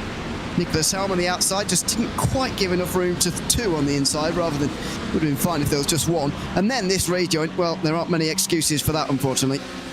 Especially as he saw them coming, like he was facing towards them. Very, very interesting situation as we're getting side by side once again. Strauberg trying to make something work at that point, but loses pace. Byfeldt goes through. And here's Helm. I mean, I guess actually at that point they'd have been slightly out of his contact, his look, I should say. But unfortunately, he's got the relative, he's got the spotter there as well, and he would have known that they were coming before moving. So that. Yeah, a lot of penalties are going to be dished out after this one, I think. Yeah, it's difficult to make excuses for that, really, from Nicholas Helm, unfortunately. This is Nicholas Grant, meanwhile, up on the curve on the inside, and that Porsche is going to end up in the wall. Oh dear, oh dear. Something else, by the way, that and ends up in the inside wall as well. Stralberg had a very nearly the similar crash when he was right in front of Byfeld earlier as well. Big save as we saw live. This is Robert Ericsson, who goes a bit wide through the gravel. Will lose some places as well. He's actually lapped down at this stage. That's Bohlin and Osland going past 8th and 9th, and then the rest of them as well, just absolutely staying out of everybody else's way and everybody else's battle, which is probably the best thing to do at this stage in the race from Robert Ericsson. Dear oh dear, what a race we're seeing so far. We're not even a third of the way through yet. Oliver Hagström-Vigezju is leading the way, and he's now got a second over the field. Maybe that's why he went on and wanted to pass Christopher Crook, because he knew that he was going to be quicker. He might well be on his way to a first race win of the season. Yes, he might do, and I think this is why we saw them battling, because Vigezju probably knew that he was going to be able to pull away once he got to the front. We got a bit of a side-by-side battle, just a little bit further up the road from what we are seeing. I think it might be a Hellbell Gyros, I should say, trying to make a move. Matson, he gets past, up ahead, side-by-side we go. Gyros on the outside in that yellow machine for Street Trends, but unfortunately there, Matson for the Polar Bears is going to drop down and not able to hold on to that position. So that's Gyros up into P12. That has allowed that battle that we're just looking at behind to get closer. That's Everton, who's coming back after his spin in race 1.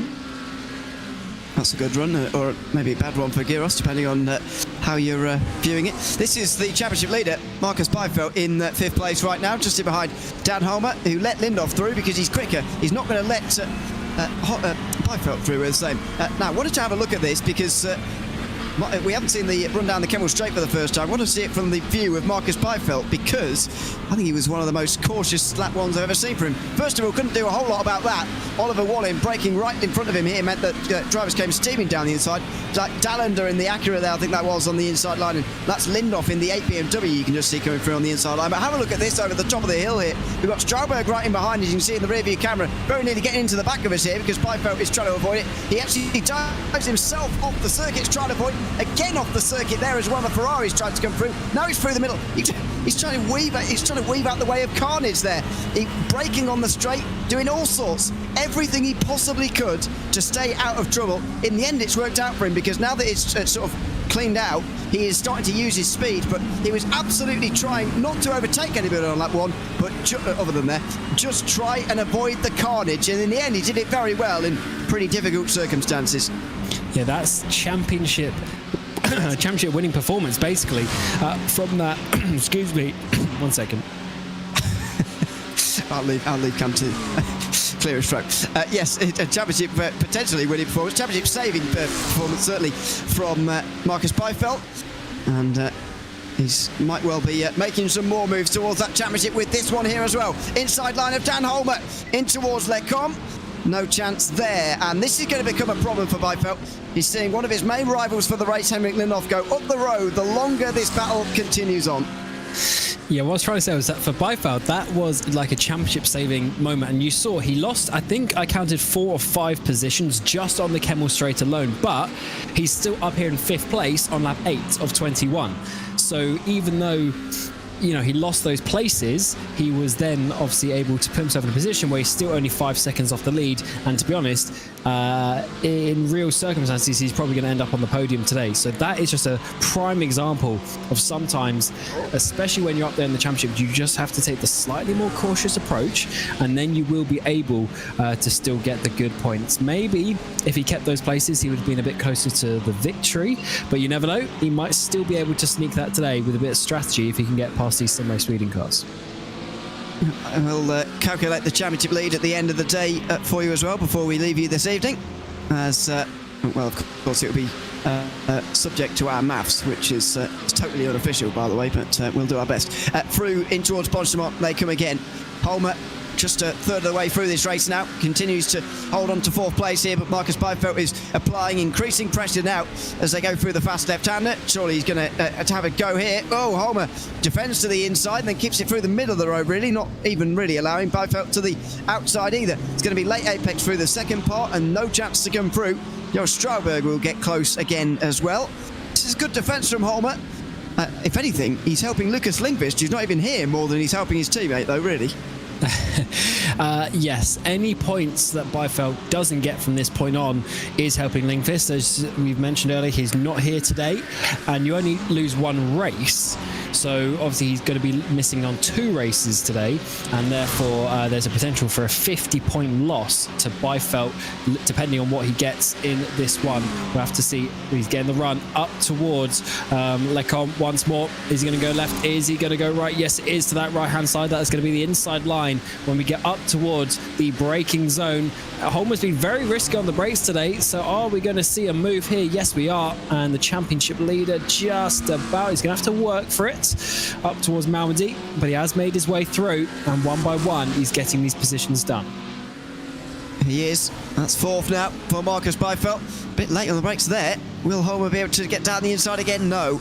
The gap wasn't quite big enough, and so Byfeld has got a chance to get away. I know the McLaren is pretty good in a straight line, but Holmer will continue to apply pressure here.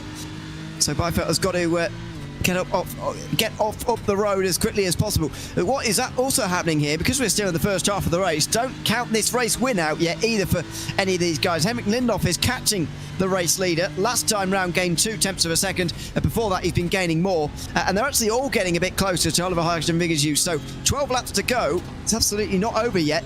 They need, Lindhoff needs about 0.3 a lap if he wants to get there by the end of the race. Byfeld needs something more like half a second, but that's not out of the question. And I think he's going to be able to do that on the pace from what we saw in the qualifying session.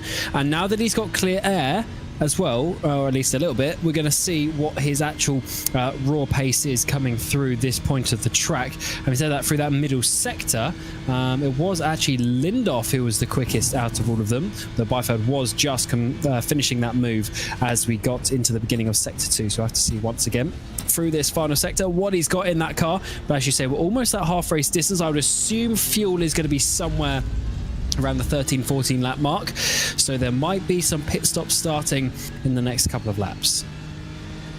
Yeah, let's see whether they're all going to end up coming down all at once here, because it's quite near halfway, or whether it's going to be a little bit more complicated than that. Through the source they go.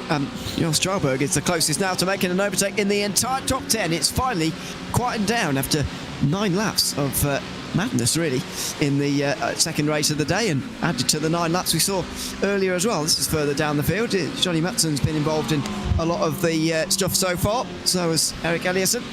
Eliasson will go through on the inside into 13th place through Oberus as well, but this is so much notably quieter than what we were seeing in the first half of the race, and that is, I guess, expected, considering the race distance that we have up in towards Lecomte, and Mattson will stay behind in 14th place. So we've had Gunnarsson come down pit road. I'm just waiting to see, is that with an issue or is this his normal pit stop? We've already had Nicklas Helm come down pit road some 4 laps ago now, who's the first real pit stopper, but I do just want to see if Gunnarsson is having any further issues, or if this is just the time. Skoglund and Reiston are also in pit lanes. This might just be the first few drivers starting to take their strategic pit stop. And here is Skoglund. Actually, this might be why Skoglund is down pit road. He's had a bit of a wiggle and he's gone into the barriers pretty hard on that right hand side, so he will be getting off Mattson. Sorry, Mattson's got in the wall hard at Pouon there, and he's going to have to retire. He's going to have to tow, surely. He can't drive that back. It'll take him ages. He's got into the wall hard through there. Don't think Eliasson was involved. Christopher Gerrits has really closed in, though. Or has he fallen backwards? Not sure. One of the two has happened anyway. This is Mattson. He was initially wide there, but he just kept his foot in it for some reason. Went too wide. There's that bump again there. On the outside of Pouon, there's a very annoying bump just off the racing surface, and it's thrown Mattson in the wall. Yeah, I think it's bad news for Gunnarsson as well. He's been there for a very long time, so a couple of drivers might be out of this race at that point. As you say, Mattson, that's going to be some decent-sized damage when he is eventually going to be able to get that repaired. He's already in the box, making those moves stick, and it's definitely a race of attrition already. So we had 43 at the start. We're already down about 9 drivers, I think it is. Though a couple of them have come back out onto the track, laps down with damage. Yes, We do often see that in this series. No fast repairs, but people are very good at getting that damage repaired and getting back out onto the circuit again. Simon Green's the last car running, six laps down, according to my data here. Only points for top 30 though, so it's pretty unlikely that they're going to get into the top 30 and actually score even any points by the end of the day. This is, meanwhile, Dan Homer still just ahead of Jos Strauberg, and that is, well, to be expected really. The Porsche is not very strong in a straight line, unfortunately, so unless it starts out front, starts towards the front, it's pretty difficult for you to get through on the likes of the BMW and the likes of the McLaren as well that is around here at the front. Yes, definitely. Looking at the lap times, and as you would expect, Lindhoff, Byfeld, fastest drivers out there on the track. They're in the 18s. Everyone else has got into the 19s or even the 20s a little bit further down.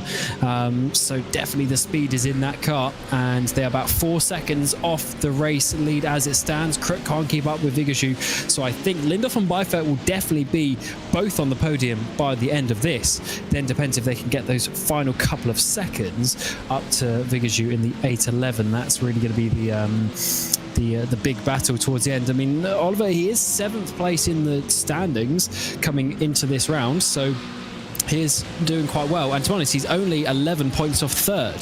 So with some strong result, he might be able to jump himself up there, because people ahead of him like Bohlin, Blixt, and even Holmer, obviously he's beating so far. Yeah, Blixt isn't even here, is he? So he will drop out of the top 10. I'd expect Fredrik Dahlin will probably drop outside the top 10 as well after his crash in race 2. Emberton didn't have a very good race 1. He might drop out, but there's not many candidates to jump into the top 10, to be honest, from what we've got in these races today. Christopher Crook, meanwhile, is in from the end of lap 11, so just over halfway, and the 63 car is in. Only the short pit lane here, so we could have some people climbing over each other in the same box a little bit later on, but for now, Crook is in on his own, and that might be a good thing. He just needs some clean air now, and he'll be pleased. Pretty difficult to find though. There's no gap above 10 seconds, by the way, in the top 29. That's what we like to hear. Side by side we go, and this is surely going to be Byfeld getting up into 2nd place. Lindhoff, although actually saying that BMW straight line speed was a bit better than I was expecting. I thought the McLaren would be able to get the overlap. The number 8 is under some attack though. And now this is potentially going to be for the right to have a go at Vigashu a bit later on in the race. 4 seconds though is the gap. Let's not discount the fact that Vigashu could potentially hold on to that and take victory here today. Lindhoff needs to be careful though not to defend too hard where they lose time and then both of them can't get the victory. Yeah, well, that is true. What do you do in this situation? I think Byfeld is definitely quicker, but as you say, getting through is going to cost him the time, and it might well deliver the win for Oliver Harkison Vigashu, who is currently leading the race. They are not teammates, by the way. Nearly on pace and Street Trends Sim Racing Junior look spectacularly similar. They are not officially teammates in the team standings when we're looking at this. The Street Trends Sim Racing Junior team are only 34 points off the championship lead at the moment in the team's standings. That's Byfeld and Crook, who we saw coming in earlier on, and Lucas Pettersson's part of that team as well. Oh no, it's part of the senior team, sorry, but yes, it is the junior team who are the ones challenging, and Byfeld a big part of that as well, as he now makes his way on the way towards Blanchimont. This is a chance if he wants to take it. Lindhoff might well shape to defend, or is he going to work together? No, Byfeld's working together here, lifting off slightly. Oh, was that someone spinning in the background? Jos Strauberg. We saw him make a big save earlier, and I think he's just gone off in the grass. Meanwhile, Henrik Lindhoff's in with his teammate Holmer as well. Yeah, I wonder if Lindhoff sort of did a I'm coming into the pit sort of message, and then that's why Byfeld didn't overtake in towards the chicane, and he's the only one to stay out actually. So maybe saving some fuel. He should have a shorter pit stop, but he's going to have a lap on older tyres. So let's see if the over or undercut is going to work. Basically everyone else coming into the pit, so 13 laps is the one. Well, I guess it was 12 racing laps was the one for the fuel number. And look, every single other driver coming down pit road. So Byfeld doing something different to the others, and I guess that's why he's leading the championship. Hold on a second. What's it taken Oliver Harkison Vigashu so long? He's right in behind Holmer here. Excuse me, Lindhoff. What is taking him so long here? He has taken a pit stop of 21.7 seconds. Surely he hasn't taken tyres. That would be unbelievable. 5 seconds slower than Henrik Lindhoff. Christopher Crook is well out ahead of both of them. And Oliver Hartson-Vigazoo has thrown his best chance of a race win this season away completely. Yeah, I don't know if there's going to be tyres. It might just be a miscalc on the fuel number, or there could have been some slight repairs that he wanted to take, a couple of optional repairs for a few seconds that he decided to take, or maybe even by accident. But what it's done is it's basically lost him the race lead, because Lindhoff is now in that position, and potentially Marcus Byfeld could overcut the pair of them to take the lead. So this is a big change. Vigazoo, he had it sorted out. He had about a 4-second lead. He at least had the opportunity to hold on in these final 8 laps, but now he's going to be down into 3rd on the road. That is very... Crook's jumped all of them with that opening stop, though. Yeah, he has. That's very puzzling. Trying to get my head around why any of that has happened, really. Crook is surely going to be caught in this case by Lindhoff and maybe some of the others as well. Marcus Byfeld's got a great chance here to do the double. We haven't seen anybody win both races in an evening so far. Lindqvist came closest to doing that by finishing 1st and 2nd 2 weeks ago at Daytona. Can Byfeld do it here at Spa and go one better? Into the pit lane he comes. The fact he's gone a lap further on field is a good sign for him that this could be a short stop. Yes, because he basically will need now one lap less fuel than everyone else. So in theory, he should save a second or so in the box time. And the fuel number that we're looking for is about 15 seconds at the stop. That is what the likes of Crook did, Holmer and Stolberg. They all had 15 seconds in the stop.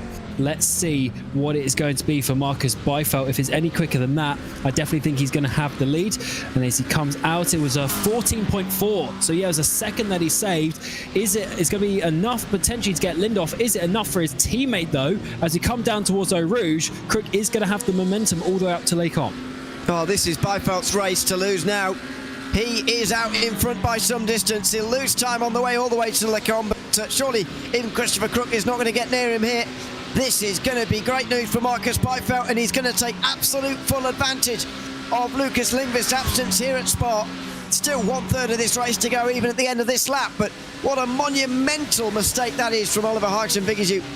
I guess these drivers have been taking maybe 3 tyres when they've been doing the fuel, because that is still covered by the fuel, but maybe he just forgot to uncheck one of the tyres here and he's taken all 4 by accident. It's a monumental error though. Yeah, I'm trying to have a think what it could be. It could be that.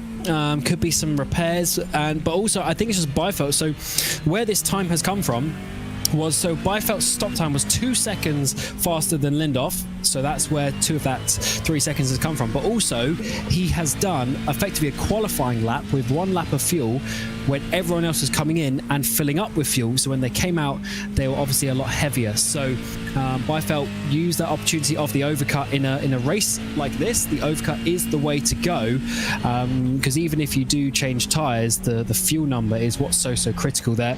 And he's able to do that, have a clean lap, quali lap, and he's now got himself up into that 1st place, and he's got his teammate Crook in 2nd place. So Street Trend's loving this one. It's a fantastic day for them, and they're going to take some of those points back again that Simrace Sweden Esports will have taken from them in the Teams Championship in the opening race of the day. Henrik Lindhoff and Dan Holmer. They are currently in 3rd place for Lindhoff. Holmer is in 5th place at the moment, 7 seconds off of the lead. So it's all change at the front, and Marcus Byfeld is leading this race with still 7 laps to go. Oliver Hartson-Vigazoo is very close behind Lindhoff here in towards the last chicane. I guess the only hope for him now is that he can use some of these new tyres to get closer to the lead, but everybody else is nearly on new tyres, but 1 or 2. They will have taken 2 or 3 tyres, and he's taken all 4, and it's cost him a lot of time. It certainly cost him more time than he's going to gain. He's got to somehow gain that time back again. He is looking tasty on the back of Lindhoff, though. I wouldn't be surprised if Vigio actually gets past here and is able to still grab a podium from this one. Lindhoff not able to do anything about Crook. By the way, that green card, that is Wallingston. That's the car that was upside down on the Exit Blanche ones. He's got that fixed and back out onto the track somehow. Now here is the 811 chasing down the number 8 down this back straightaway. And it's going to be a big defence to the right-hand side for Lindhoff as you get the McLaren to the outside. He gets a small draft from the Porsche up ahead of him as well. Is it going to be enough to try and work his way around the outside? He's going to have a think about it. The 8 is going to have to defend quite hard, give himself the space, but just squeezes enough to hold on to that place. That's well defended. Hoxton figures you're not pleased, really, about the defence. Flashed the lights there through Lecombe. But Lindhoff didn't do anything wrong particularly, just defending quite well, I think. Squeezed the McLaren as much as possible without forcing him off the road at all. Really just stopped his run through the second part of that chicane where the McLaren was going to have the advantage on the inside line. So Lindhoff survives that time round. But is he going to be able to survive the rest of the race? Because there is still a very long way to go. I don't see any reason why not, though. He's not exactly going to be focused on the front two right now. I think he will be resigned to the fact he can't catch them. It's about getting a podium from here. Hoxton Vigazoo ran the outside through Piff Puff, get the inside for the second part. And that's exactly what Beifeld did to, I think it was Strauberg or somebody else maybe, earlier on in the day. Now it's Hoxton Vigazoo who's got it done, and it's 3 McLarens in the top 3. Yeah, you might be right about the tyres in the end then. So he might be able to make something work and get back up into second place for Crook. But I wouldn't assume that he's going to be able to gain those 5 seconds up towards Beifeld. Beifeld's completely got this one covered, you would assume. And also Crook, to be fair, he just did his personal best lap on the previous one. But then I guess a lot of people are, because Vigju did as well. So Lindhoff might not even get a podium. I mean, I said about 5 laps ago, he was absolutely nailed on for a podium, him and Beifeld, but in the end, it might be Beifeld winning and him in 4th place. What a change that would be. So quick, such a quick turnaround, rather. 6 laps to go here in this race, and Marcus Beifeld is 6 laps away from a 68-point championship lead.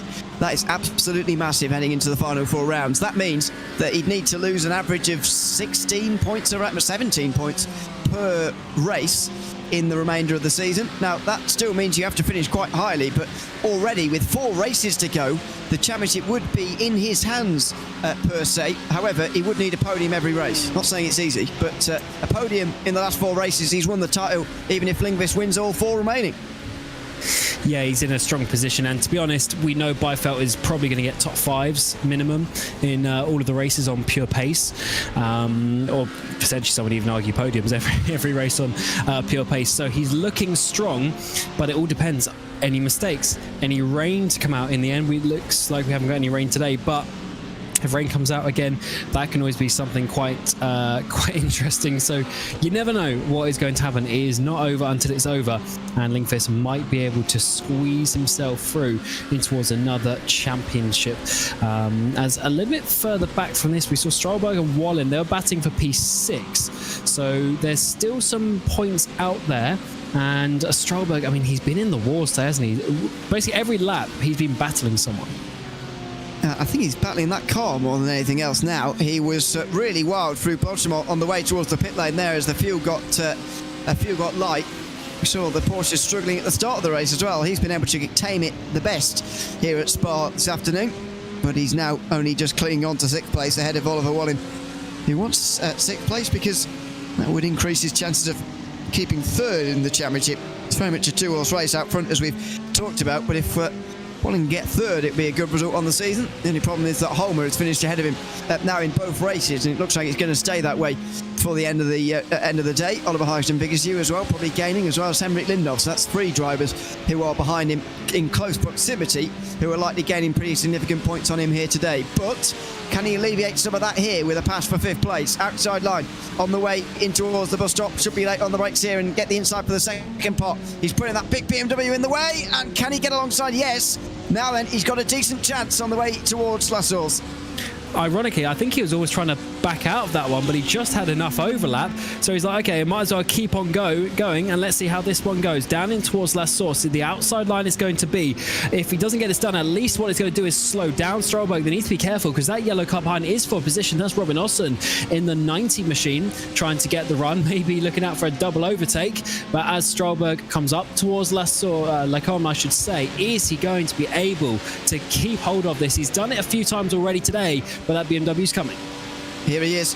That Porsche is an absolute sitting duck on the straight here, especially if you don't get an expert run out of La Source. And Oliver Bohlin rather, is going to be through before the corner. And there you go. The BMW, no match for the Porsche. And Oliver Bohlin moves up to 6th ahead of Joel Strollberg, who's going to be more worried about Robin Osland now as well in the first of the Corvette. Surely he's going to fancy his chances at coming through as well. I think he will. Yeah, Strollberg, he's had some decent pace, but I think he is missing just that extra 10th or so that he would need to really hold on to this. They do have a 6-second gap to Oscar Johansson. That's the white and blue McLaren that we saw earlier in the 313, who was up towards the front at the beginning of this race. Might be able to hold on to a top 10 position, actually. That's still going to be some decent points for him. But for Strollberg, let's see if he's able to hold on. Osland, he's been pretty quiet all day. He has been getting involved in a few battles, but I mean in terms of the finishing position, still a top 10 result for the 90, but this would be a nice P7 if he can slide his way through. Just a couple more corners, and we get to the next straight where he might have a feeling of sending it down the inside. There's going to be 4 laps to go at the end of this one. Oh, that's a bit wide from Strollberg. Into the gravel slightly. And Osland's going to have a chance towards the bus stop here. If he wants it, he can go around the outside or inside of Blanchimont, maybe. Strollberg trying to make sure that is the outside, if it is going to be either side, but Osland decides wisely to stay behind. Now then, bus stop chicane it's going to be. Outside line, maybe. He's going to be shown that by Strollberg. He's going to brake later. Same story, really, as to what we saw with Bohlin last lap, but actually he's further alongside this time round. And with more conviction, Robin Osland goes through into 7th place. Strollberg really struggling now in that Porsche.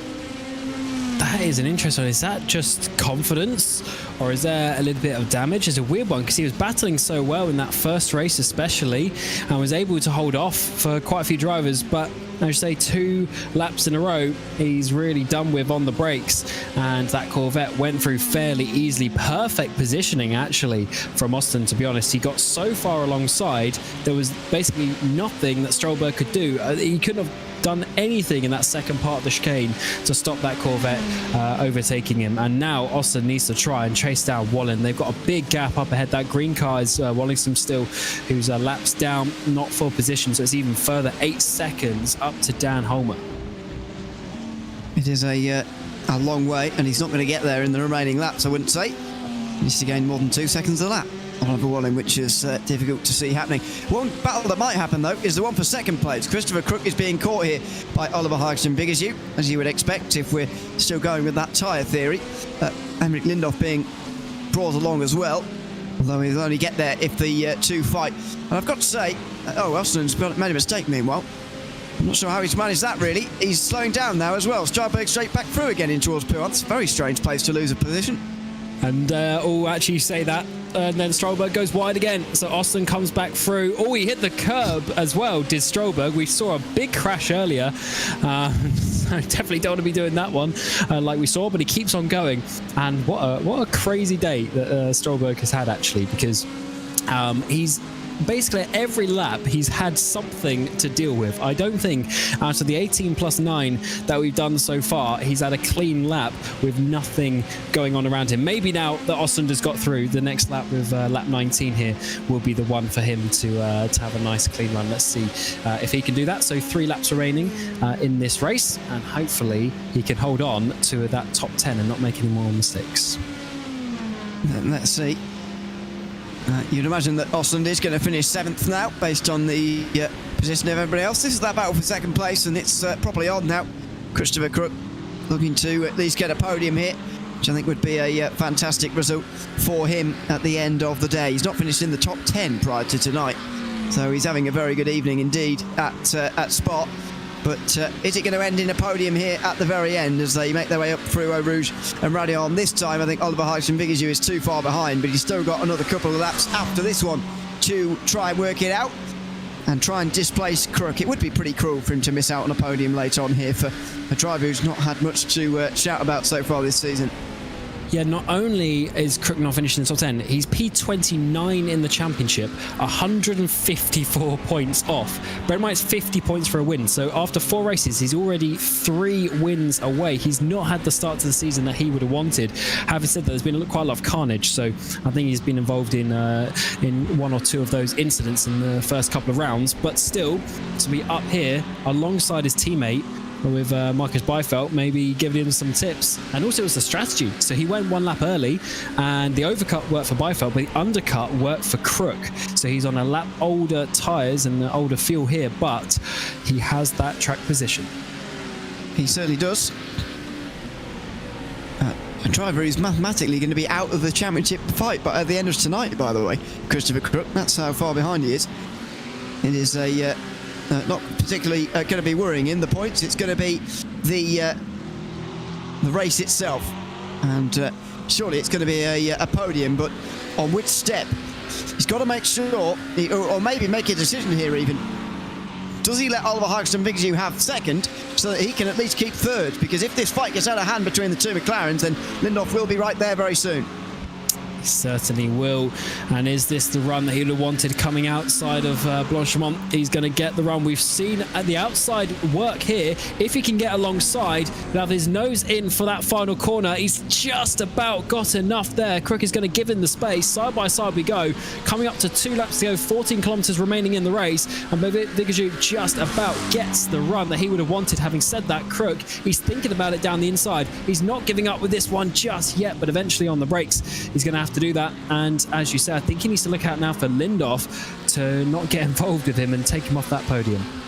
Well, this is going to be the big decision here, because it's in towards Lecombe where he's going to have his next chance to get the slipstream of that McLaren, unless he gets a really bad run. We will see whether he wants that second place back again or whether he just wants to keep third. Through the Camel Kick now they go, and Hagstrom-Vigersjö here is weaving around a little bit here as if to say he is going to be on the defensive here from Crook, but what is he going to do here? He pulls to the outside early on. He's not going to brake very late though. Pretty inconclusive, I've got to say, but Hagstrom-Vigersjö defending like that is going to cost them both time anyway. This is 3 for second place on the penultimate lap. Don't rule out Lindhoff being second place here at the end of this one. With this defence, he's gaining so much time. He's already on the back of them, almost pushing them as we come down through Rivage. We've got a bit of traffic up ahead as well. That's not going to be ideal with that Porsche going very, very slowly indeed. So Vigersjö still leading this way. Crook is not letting up with this one just yet. He's been overtaken, but he is still in a very strong position. He's not letting him get away, and he should be able to just about keep inside that drafting range. The issue is that 811 car has been looking fast all day. He's led quite a few of these laps earlier on in this race and was able to put his car in the perfect position. He had about a 4-second lead at one point, but unfortunately the strategy has forced himself to this hard battle with just 1.5 laps to go. This is going to be close to the line.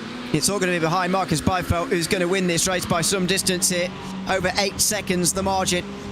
Oliver Hagstrom-Vigersjö in second position. Then Christopher Crook, then Henrik Lindhoff.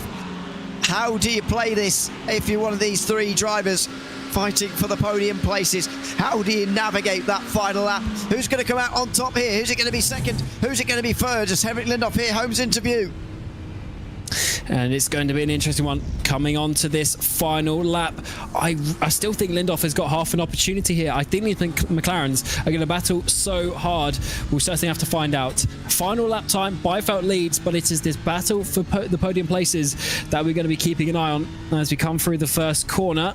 And this is the one where you have to set it up. What is the gap going to be for Vigersjö? I don't think it's going to be enough. Crook is going to be all over the back of him when we get up towards Lecombe.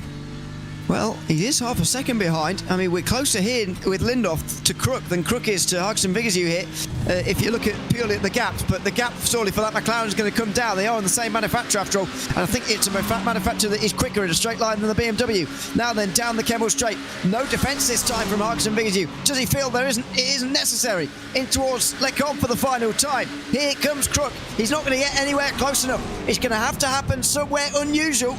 or maybe at the bus stop chicane. If there's going to be any further changes here to this three-car train fighting for second place. Here comes Lindoff out of Malmedy, and Crook defends already here. He's fighting hard for this podium, and Lindoff's going round the outside. He breaks late. He'll have the inside for no name if he can stay there. Crook's making sure that he's going to be shut out here, and Crook does get clear in time, just about to hold on to third.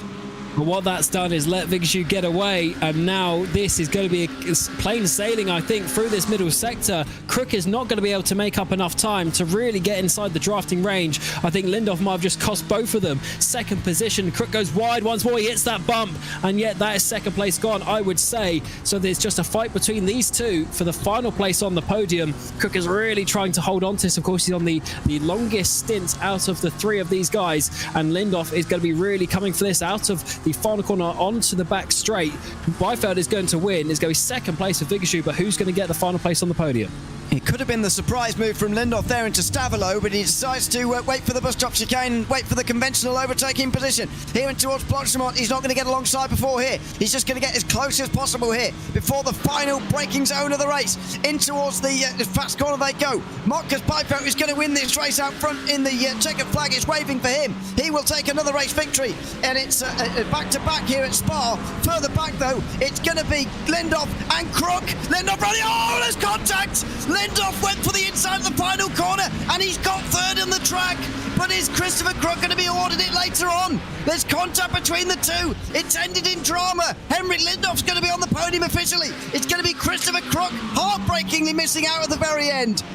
And it's going to be Geros, his teammate up the inside in towards Blanchemont, almost contact with Johansson, the 3.13. This is a big move to the inside. It's going to be at the final corner. Can he do that? No. Big braking, late braking maneuver, and Geros is not going to be able to get it, at least at the final corner. Can he get the run to the line? It's a little bit of a run, but no, not enough to make that move. But I do think in post-race, there might be a swap of positions between Lindoff and Crook, but we'll have to find out what the stewards believe on that one. But these guys are going crazy today, and that just about sums it up with another crash at the final corner of the race.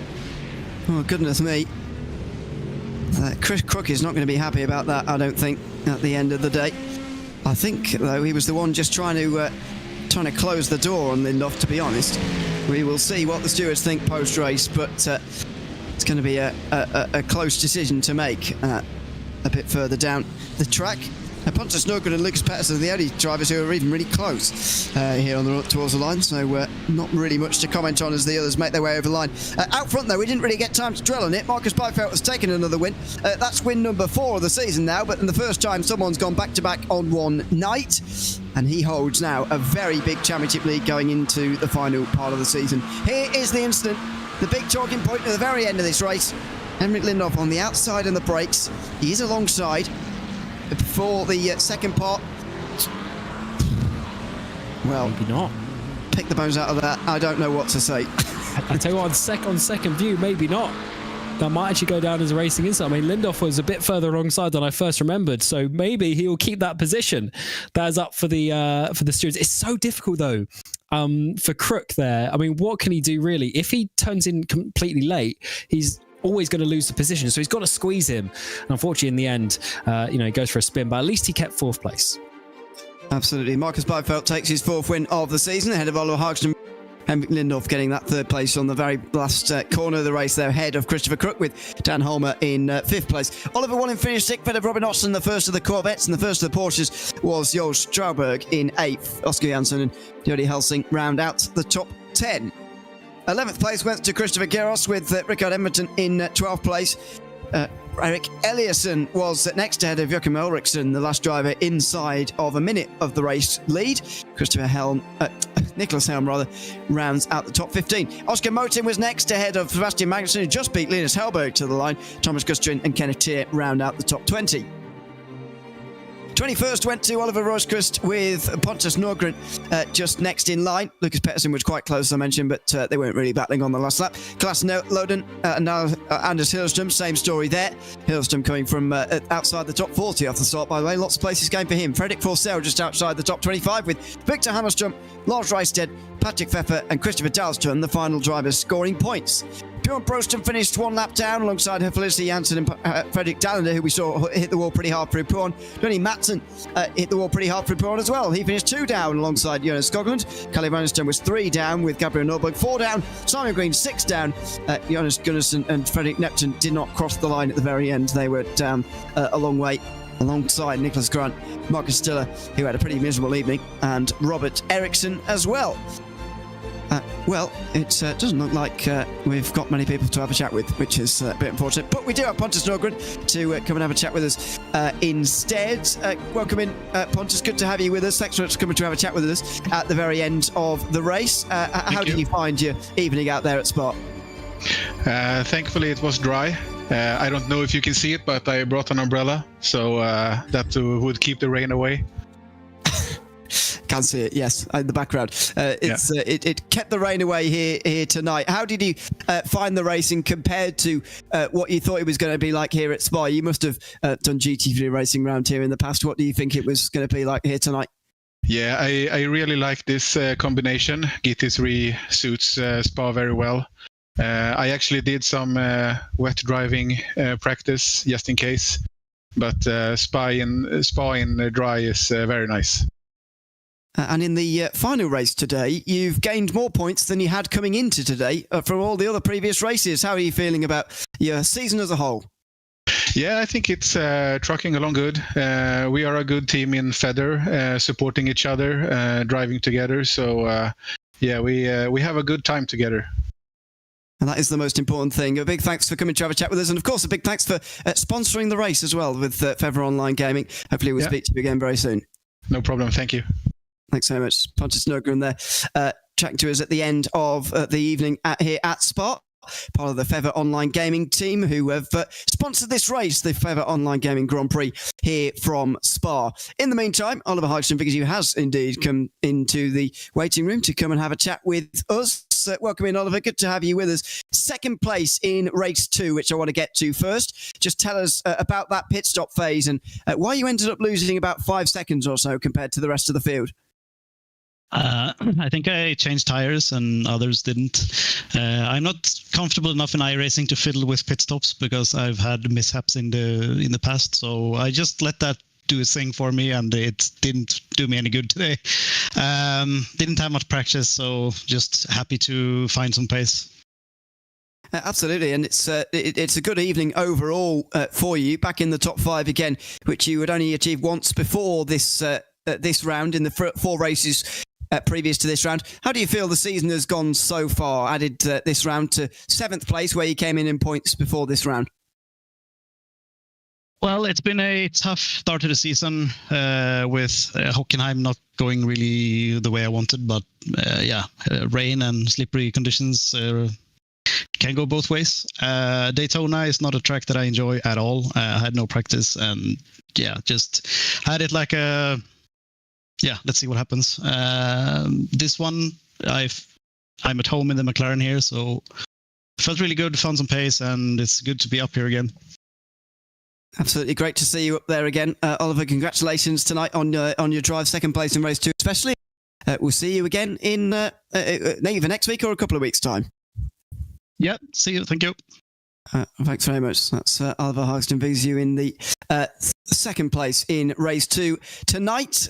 And indeed, moving up on the championship as well, partly because Eric Blix is not here, partly because he will have overtaken Jarl Stjarberg as well for how much that matters to him. That looks like it's just about going to be it for us here tonight. Mobility Resort Motegi is going to be our next round in 2 weeks' time, 17th of April rather, 8 p.m.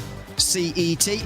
Make sure you join us again for the penultimate round, rounds 7 and 8 of our Bohlin Svenska Eracingligan GT3 series here this season. Our Oval series will continue next week, by the way.